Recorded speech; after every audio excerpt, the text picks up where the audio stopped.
వాళ్ళకి ఆయుధాలు ఇచ్చేయబడ్డాయి. వాళ్ళు ఇంకెవరి మాట వెనక్కర్లా, వాళ్ళకి డబ్బు ఇచ్చేశారు, వాళ్ళకి ఆయుధాలు ఇచ్చేశారు, డబ్బు బదులు బంగారము, కొన్ని ఆస్తులు వాళ్ళ ఆధిపత్యంలో వదిలేశారు. ఇవి గత 10 ఏళ్ల నుండి జరుగుతూ ఉన్నాయి. ఇది ఎవరికి తెలియదు, ఇప్పుడు బయటకు వచ్చింది.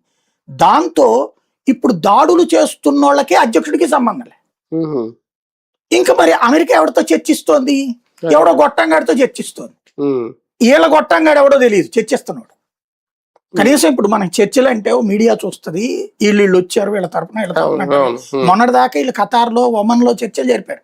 అమెరికా తరపున అధికారుల బృందం, ఇరాన్ తరపున అధికారుల బృందం. ఇవి అప్పుడు పేర్లు ఉన్నాయి, ఎవడెవడెట్టండి.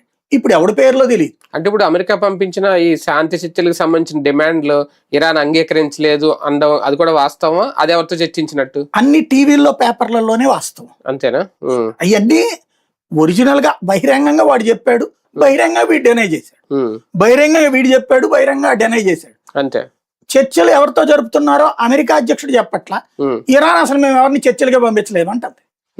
ఇరాన్ తరపున స్పోక్స్ పర్సన్ రిజెక్ట్ చేయడం కూడా ఏ ప్రూఫ్ లేదు.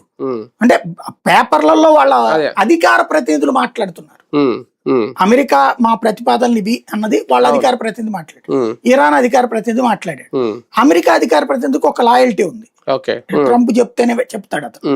ఇక్కడ ఎవరు చెప్తున్నాడో తెలియదు కాబట్టి ఇక్కడ గ్యారంటీ లేదు.